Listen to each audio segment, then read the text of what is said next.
Advanced Financial Accounting OneNote Practice Problem. In this presentation, we're going to work a practice problem in OneNote related to a consolidation where we have a parent-subsidiary relationship, the parent owning a controlling interest over 51% but not 100%. Therefore, we will have a non-controlling interest that we will have to be dealing with. We'll also have an issue where the P or the parent sells a portion of S or subsidiary's stock. So the P parent has a controlling interest over 51%. They're going to sell some of the stock for S, the subsidiary, not taking them below the 51%, still having a controlling interest, but we'll have to account for that change. Get ready to account with Advanced Financial Accounting. Here we are in OneNote. If you have access to OneNote, and you're not required to, this will just be a presentation for it, but if you want to follow along and you have access to it, we're on slide on the section 934. So 934, we're going to go through the activity or the content for the problem. Then we're going to go and pull pieces of this content as we work the problem. We have P purchased a percent of S, P the parent, S the subsidiary on January 1st, 2000 x 0. That common stock percent being the 80%. They purchased at the book value, so we don't have a differential that we need to be worrying about at this time.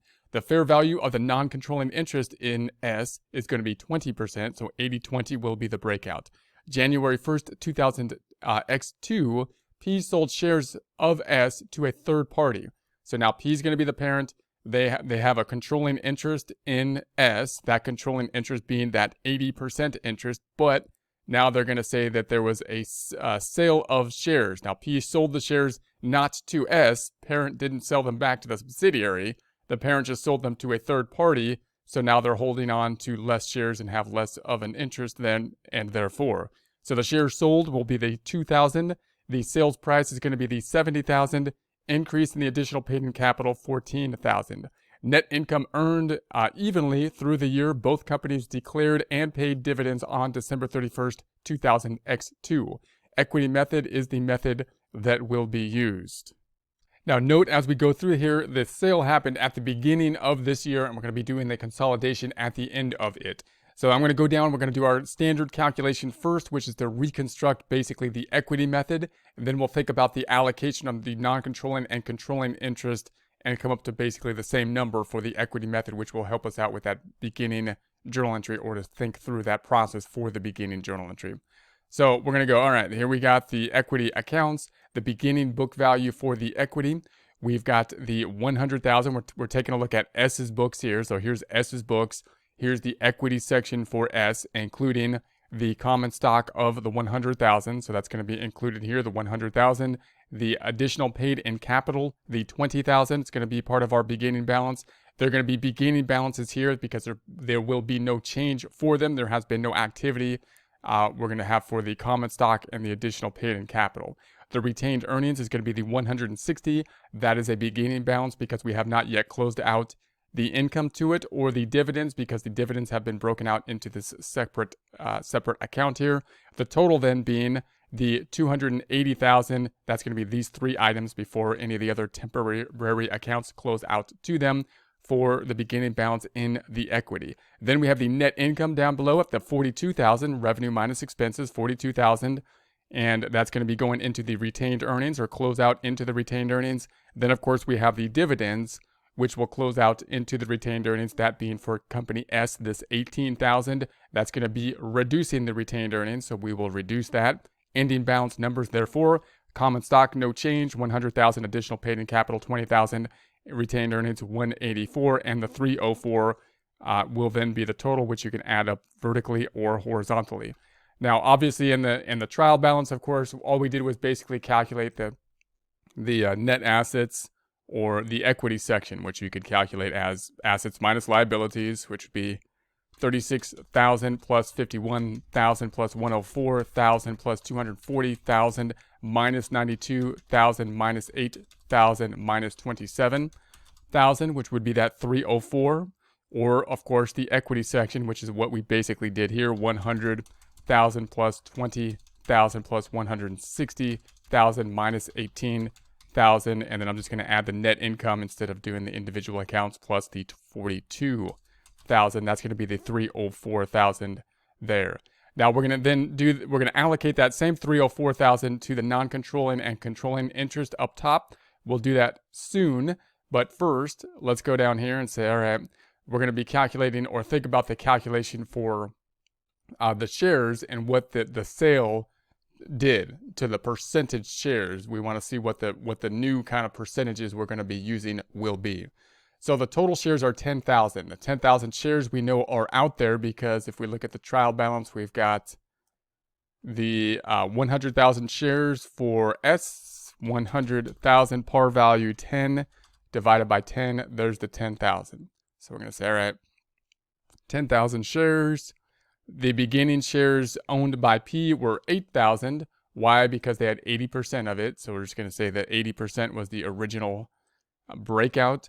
And then the shares that were sold are 2,000. They sold 2,000 shares. Therefore, the shares that they have remaining are going to be 6,000 shares.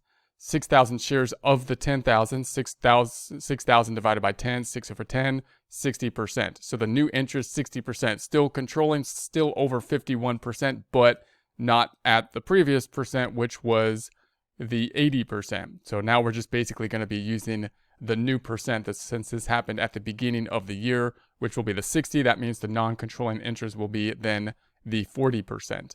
Now that we have that, we're going to go back up top and we're going to do our allocation for the non-controlling interest. We're going to say the beginning book value is going to be the 280. We could calculate that as basically the common stock 100,000 plus the 20,000 plus the 160,000. There's the 280, breaking that out now. And we're going to break that out using these percentages, the 60-40, 60-40 instead of the 80-20, I believe it was, 80-20. So we're using 60-40. So if I take that times 0.6, there's that 168. And if I take that 280,000 times 0.4, there's the 112. So then the next item is going to be the net income. There's the 42,000 of the net income for S, breaking that out once again with the 60-40, 42,000 times 0.6. There's the 25.2 and the 42,000 net income times 0.4 gives you that 16.8. So next item is going to be the dividends. Dividends is going to be this 18,000. S's dividends. So that's going to be a decrease here. So we're going to decrease that, and that's going to be 18,000 times 0.6, 10.8, and of course 18,000 times 0.4 gives us that 7,002. So that's going to be it. Our ending numbers then at the 121,600 for non-controlling interest, controlling 182.4, and then the total is the 304, which of course matches the 304 down here for the equity. So in essence, what we have done, if we look at P's books, we're looking at what they have done using the equity method, the 182.4, the 182.4, the non-controlling interest is what we're going to be calculating here in terms of the non-controlling interest at the end of the problem. That's what it will be. Okay, so now that we have that, now we've basically broken this out with our new percentages here, and we're just simply going to do the entry just as we typically would now using our new percentages. We got the P, we've got S, we got the parent, we got the subsidiary. This is as of the point of consolidation. We're going to add them up to get the totals. So here's going to be our totals. And then we're going to enter our consolidations into this column, the consolidations column. So our transaction will be basically very familiar transaction with our new numbers now. The investment, I'll come back to the investment in a second. The common stock, we're going to take off the books S's equity, as is typically the case. The common stock for S on the books at 100,000 credit. We will then debit it to remove it. So here's P's, here's S, here's the total 300,000. We are removing then with this entry the amount for S, bringing us basically back to P. Then we're doing the 20,000 additional paid in capitals. It's on the books as a credit. Therefore, we debit it to remove it. Here's the P's, here's S, here's the total. We are removing then S, bringing us back then to P. Then we have the retained earnings. It's on the books at 160,000. We're going to debit it to remove it because it has a credit. So we're going to debit it to remove it. There's P, there's S, there's the total. We will then remove the S portion, bringing us back to the P portion there. Then the dividends on the books here, 18,000, it's on the books as a debit. Therefore, we will credit it to remove it. Posting that out then, here's P's, here's S, here's the total. We are removing the dividends for S, bringing us basically back to P once again.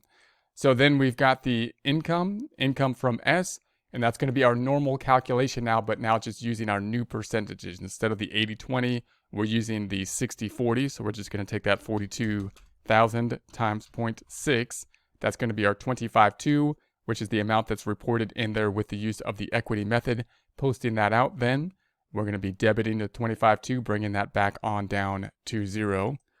Then we're gonna have the non-controlling interest in net income. Once again, just using our new percentages, the 60-40 rather than the 80-20, so the 40 instead of the 20 in this case. 42,000 times the 0.4 is going to be the 16.8. So there's going to be the 16.8 posted out here. There's going to be our 16.8. Then we have the non-controlling interest in the net assets, which is typically assets minus liabilities or equity section times the non-controlling interest. So we could calculate that this way. We could say it's going to be 36000 plus 151000 plus 104000 plus 240000 minus the 92,000 minus the 8,000 minus the 27,000. There's the 304. We should be able to get to that 304 adding up the equity section, or we can add up like the middle space here, and we should get to that 304 too. So the 100,000, I'm adding this up now, plus the 20,000 plus the 160,000 plus the 25.2 plus the 168 minus the 18,000 is that 304 as well. We're going to now break that out. So that's basically the equity section, assets minus liabilities, between the controlling, non-controlling interest, controlling going here, non-controlling interest going there, using our new percentages, 60-40, rather than the old percentages of 80-20. So I'm going to take that, the 304,000 times 0.6, and there's our 182.4, and then 304,000 times 0.4, there's our 121.6. So posting those out then, of course, we will see the investment account up top, and that's not it, this one, going down to 0, and then the other side going to the non-controlling interest account here, that non-controlling interest account lining up to what we calculated it to be up top here, the 121.6. That 121.6 now, of course, being the 121.6 in the non-controlling interest, the check numbers that we have then. We have the investment account going to 0. We have the equity section basically reflecting the equity section of the parent, the subsidiary equity accounts having been removed.